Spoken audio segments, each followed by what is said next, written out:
Imagine a typical evening. Power goes out. Not just for a few minutes, but for a long time. After a while, you realize something simple. There is a flashlight somewhere. But you do not know where it is. The water pressure may drop. The internet becomes unstable. Family members are writing in different chat groups. Your phone battery is running low. And although you seem to have the necessary supplies at home, there is no clear plan. And this is where chaos begins, not preparedness. The problem with a prolonged blackout is not only the lack of electricity.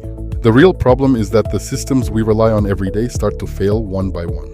Electricity, water, communication, medication, documents, safety. This video is not about panic. And it is not about expensive equipment. It is about 7 basic things that should be clear in advance, so that in a stressful moment you do not have to guess, you do not have to argue, you do not have to search through cabinets in the dark.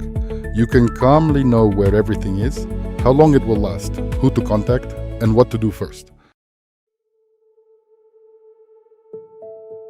During a blackout, the problem is often not that you do not have the right things, the problem is that you cannot find them quickly. A person may have a flashlight, a power bank, batteries, cables, wet wipes, medication, documents, candles, and chargers. But if all of this is stored in different places, it is not a system. It is just a collection of items spread around the apartment.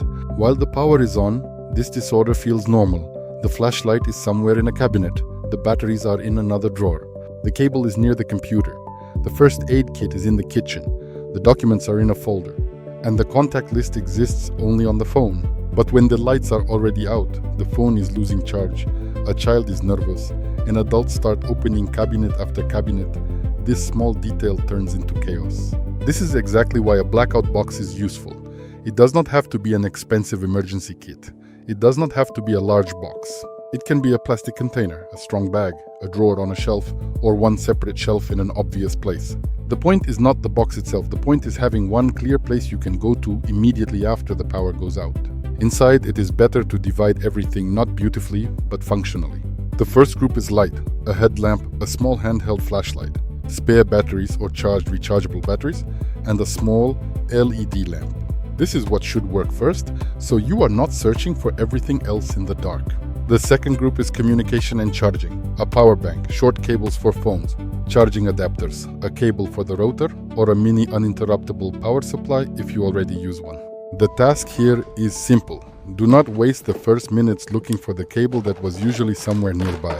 The third group is information, a paper list of important phone numbers, addresses, family contacts, neighbors, nearby pharmacies, hospitals, the building manager, or essential local services. This matters because your phone may run out of battery, the internet may disappear, and the number you need may exist only inside a messenger app. The fourth group is basic hygiene, wet wipes, hand sanitizer, trash bags, and gloves. This may not look urgent in the first minutes, but after a few hours, these small things strongly affect the feeling of normal life. The fifth group is basic household safety, a marker, a notebook, tape, a small knife or multi-tool, and a lighter as a backup tool. Not as the main source of light. If you keep candles at home, treat them as a last resort backup, not as the main lighting plan. If there is a child, an older person, or someone with regular medication in the family, it is better to make a separate mini pack inside the same box. Medication, dosages, glasses, spare batteries for devices, and a simple paper instruction. This should not exist only in one adult's memory. It should be physically stored near the other important items. A blackout box should not be hidden where it is hard to reach in the dark. A bad place is a high shelf, a deep storage room, a cabinet behind other boxes, or any place that requires walking through a dark corridor first. A better place is near the entrance, in the hallway, near the kitchen, or in the room where the family usually gathers. The box should be labeled, and everyone at home should be shown where it is. Because if only one person knows where the emergency kit is, that is also a weak point in the system. Once a month, the box should be checked quickly. Is the power bank charged? Do the flashlights work? Are the batteries still good? Has the needed cable disappeared? Are the medications still available? Is the contact list still current? This check takes only a few minutes, but it is what turns the box from a nice idea into a working tool. The difference between chaos and a system is visible immediately. In one case, a person walks through a dark apartment, opens cabinets, and asks, "Where is the flashlight?" In the other case, they open one box, turn on the light, take out the cable, check communication, and start acting. A blackout box does not make your home fully autonomous, but it closes the main household failure of the first minutes. The situation when everything seems to be there, but at the exact moment you need it, you cannot use it quickly. A 72-hour water reserve is not just a few bottles standing by accident in the corner. It is a system that should be clear in a few seconds. The main mistake sounds very calm. If something happens, I will collect water later. But this word later is often exactly what breaks the plan. Because during a disruption, you are not the only one collecting water. The whole building does it. The whole entrance, the district, and sometimes half the city. Water may still be coming from the tap, but the pressure may already be dropping fast. On upper floors, water often disappears first. In a private home, if the electricity goes out, the well pump may stop immediately. In a modern high-rise building, pressure pumps, automation, and internal water systems often depend directly on electricity. Without power, water in tall buildings can disappear almost instantly. And when everyone starts taking out pots, bottles, buckets, and canisters at the same time, there is almost no time left for calm decisions. That is why a proper water reserve should answer 3 questions immediately. What can be used for drinking? What can be used only for household tasks? And how many days will it last? The first rule is this: do not mix drinking water and technical water in one plan. Drinking water is for drinking, for simple food preparation, for taking medicine, for baby food, and for minimum personal hygiene like brushing teeth and washing your face. Technical water is for the toilet, cleaning, washing hands, and other household tasks. Pay attention to one more detail. Pets should not be given technical water. They need clean drinking water too, otherwise they can become seriously ill. If the entire reserve is stored simply as water, then in a stressful moment, clean drinking water can easily be wasted on flushing or cleaning. The second rule is to count not by bottles at random, but by people, pets, and days. Not, we probably have some water, but clearly, day 1, day 2, day 3. Minimum reference point is 2 to 3 liters of drinking water per person per day, and 2 to 4 liters of technical water per person per day. Drinking water for pets should be calculated separately based on the animal's weight. On average, about 30 to 50 milliliters per kilogram of body weight per day. For a child, an older person, a sick family member, freeze-dried food, or hot weather, this amount should be increased in advance, not when the tap is already empty. The third rule is labeling. Each container should clearly say what it is: drinking water or technical water, the date, and the place of use. For example, kitchen, bathroom, toilet reserve. This looks like a small detail only until the first outage. In reality, a label on a canister removes one extra question at the exact moment when everyone is already nervous. Another mistake is storing the entire water reserve in one place. It is better to distribute water around the apartment. Some in the kitchen, some in the storage area, some in the bathroom or near the toilet. This way, the reserve stays accessible even if one area is inconvenient to use. It is also worth preparing a quick refill plan. Where are the empty canisters? Which bottles can be filled immediately? What is suitable only for technical water and what must not be used for drinking? The goal is not to start an inventory during the disruption. The goal is to understand in a few minutes what you already have, what you can quickly fill, and what should not be used first. The difference between chaos and a system looks simple. In one case, a person runs through the apartment with empty bottles and opens every cabinet. In the other case, they see labeled containers, understand the reserve by days, and calmly distribute the water. A 72-hour water reserve is not panic, it is household insurance. It does not solve every problem, but it removes the most dangerous part of the first hours: uncertainty.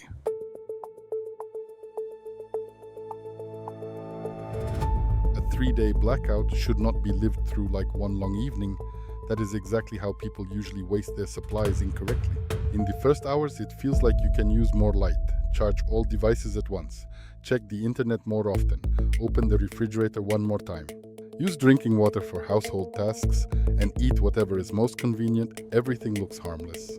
Until it becomes clear that only the first day has passed and part of the resources has already been used without a plan.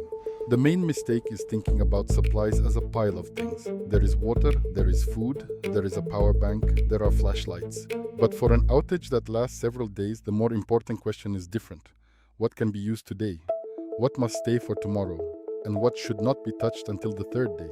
That is why resources should be divided not only by category, but also by time. Day 1, Day 2, Day 3. The first critical resource is water. It should be separated immediately into drinking water and technical water. Drinking water is specifically for drinking, and for simple food preparation, and specifically for your medicine, and specifically for a child, and specifically for an older person, and specifically for minimum hygiene.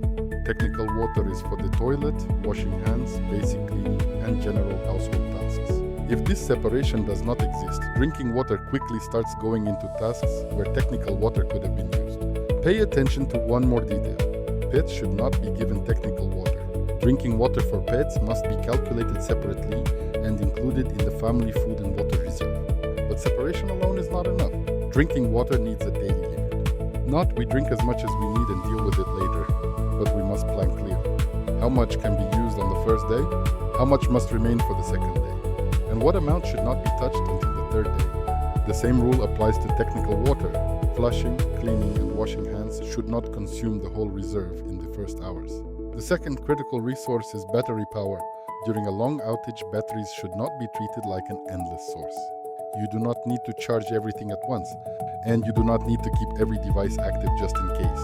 It is better to assign one main phone for communication, keep one backup phone turned off or in maximum power saving mode, and turn the router on only according to a schedule. For example, communication is checked once every hour. The internet is turned on for a short session, specifically to receive your messages, and check for important updates, and specifically to contact family, or to send your essential information. Then the router is turned off again. This is calmer and more reliable than keeping everything on all day, and then discovering by evening that the battery was spent on waiting. The third resource is light. The mistake is trying to light the whole apartment as if it were a normal evening. During a multi-day outage, light should work in specific places. One main room for the family, one safe route to the bathroom, one small light near the sleeping area, a headlamp for tasks that require both hands, and a room lamp only when the family is actually gathered together. This way, light is not background decoration. It becomes a tool. It is turned on when it is needed and turned off when the task is done. The fourth resource is food. On the first day, it is better to use food that spoils faster, but without opening the refrigerator constantly. Do not check it every 10 minutes. Do not stand with the door open. Do not decide the menu while cold air is escaping. It is better to calmly decide once what should be eaten first and what can stay inside. After that, food is easier to divide by days. The first day is for products that may spoil faster. The second day is for food that stores well and needs minimal preparation. The third day is the reserve. Canned food, crisp bread, ready-to-eat pouches, nuts, dried fruit, instant porridge, and other food that does not require complicated cooking. The fifth resource is communication with family. During a long disruption, you do not need to write constantly in different chats and wait for replies every minute. It is better to agree in advance on a simple schedule. When do we check communication? Who writes to whom first? What do we do if the internet disappears? And what short message do we send instead of long explanations? The less chaotic communication is, the longer the phone battery lasts, and the less anxiety there is inside the family. The sixth resource is order. This does not sound as important as water or battery power, but order usually starts breaking first. A flashlight was taken and not returned. A cable was moved to another room. Documents were placed on the table. The first aid kit was opened and left somewhere random. After a few hours, the apartment turns into a search for everything. The rule is simple. After using an item, return it to its place. Water stays in its zone, cables stay near the charging area. Flashlights stay where they can be found in the dark. The first aid kit, documents, hygiene items, and the blackout box do not spread around the apartment. 3 days are not the same condition repeated 3 times. The first day often runs on adrenaline. The second day needs routine. By the third day, fatigue, irritation, and small household problems begin to build up. If resources are not divided in advance, the family has to make every decision again and again, and that becomes exhausting very quickly. A proper 72-hour plan looks much simpler. Today we use only this. Tomorrow, this must remain. The third day reserve is not touched unless necessary. This approach does not make the situation comfortable, but it makes it manageable. That is the difference between supplies and a system. Supplies mean that things exist. A system means you understand how not to spend everything too early. At this point, you have the basic physical layer of home preparedness. You know where your blackout box is. You know how much water you need for 72 hours. and you know why resources should be divided by day, not used randomly in the first few hours, but supplies are only the first half of the plan. During a longer outage, the next problems are usually less visible. One critical area is medicine. Next, consider your family communication plan. Then there is the hidden carbon monoxide risk, and information that disappears when the internet stops working. That is why the next part is about the things people often forget, until the situation becomes stressful. If you have not prepared those things yet, the second part is the one to watch next.